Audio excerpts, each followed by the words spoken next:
party in the world. I've never been so bored. Oppa Gangnam Style. Oppa Gangnam Style. Gangnam Style. Well, hello, good day. By the way, welcome back to my channel. And by the way, this is Boy Technology. And well, hindi na natin patatagalin to, ano? So, yung topic natin ngayon is about how to handle different type of event and what type of music should we choose the exact type of event na isi-service natin, ano? So marami kasi akong napapanood or na-observe sa ibang mga event na kung nakipapakinggan na iba-ibang music na sabi ko parang hindi naman yata accurate na magpapatugtog ka ng yung nauuso ngayon na music like ragatak, boom boom boom, which is yung mismo pag type of people na dumarating sa event mo ay hindi naman nakaka-relate sa mga kanyang type of music, ano. So, hindi ko man sinasabi na basher ako ng mga ganyan kasi pinapatugtog ko rin yan. But, nakadepende po yan sa type of event or type of place at nakadepende na rin sa iba't ibang klase ng tao na iyong pagsiservisyohan. Alright? So, that's what I mean. So, hindi po ako hater na mga ibang battle mix or ragatak na music, which is lagay po natin sa tamang lugar o tamang event. Ang ganyan mga klaseng music ay hindi po basta-basta pinapadugtog at nakadepende po yan sa lugar o klase ng event na yung pagsiservisyohan at nakadepende na rin po yan sa klase ng tao nakaka-relate or yung pag sinasabi natin na gusto rin ng bisita or ng tao. Alright. So meron tayong mga organizer na siyang nagpapalakad or nag-organize na mga program. So at the start of the event or the program, so bibigyan kanya ng organizer or ng MC ng schedule of program. So makikita mo lahat dyan kung anong request ng guest or ng nagsiselebrate ng event. First dyan, makikita mo naman dyan yung arrival of guest. So which is sabi ko nung una ay nakadepende po yan sa type ng event or type ng tao na yung siservisyohan. So, andyan yan.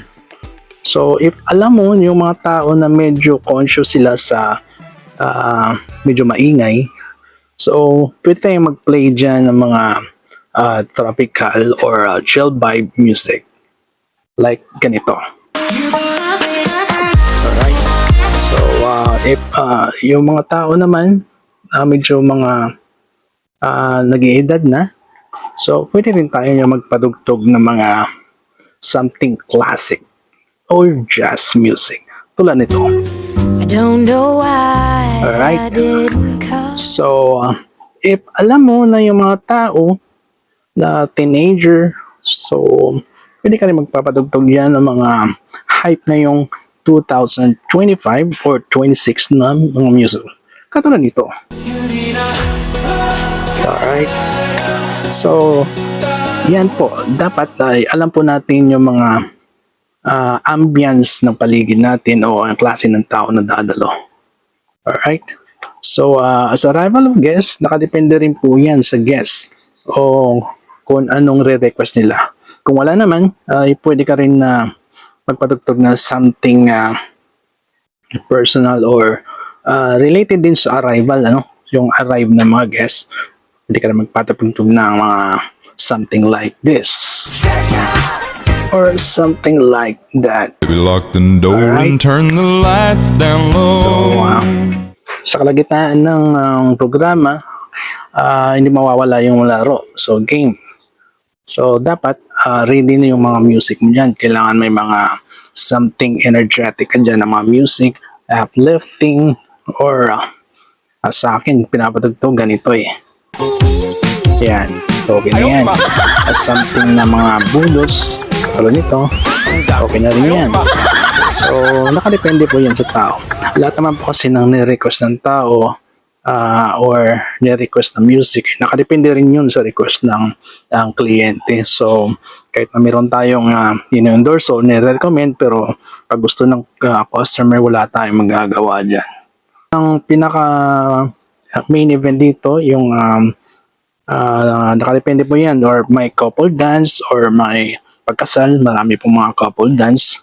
So dapat meron ka rin dyan mga music, love song, so hindi po mawawala yan. So pag end of the event, so sa mga kainan, so something jazz, pwede ka naman patugtog na medyo malumanay, or pag magre-request yung mga customer na kakanta sila, or pwede ka naman, so mostly lahat naman tayo ngayon, or ilan na lang naman ngayon yung mga mixer na walang Bluetooth, ano. So pwede mo rin silang i-connect, or something mag-request ng mga video, okay? Dapat naka-ready ka dyan. At data, most important din yan. You don't know bigla ang mga requests, at least ready ka. Alright, so ganun lang. Ganun naman kasimple yung mga kung paano mo handle ang isang event na maging successful. At para yung kliyente natin mas satisfied sa gustong kalalabasan ng kanilang event. So, yun na po. At sana may natutunan kayo sa konting payo o events about this topic. So, by the way, this is Boyboy Technology, and mas lamang ang may alam. Peace, man.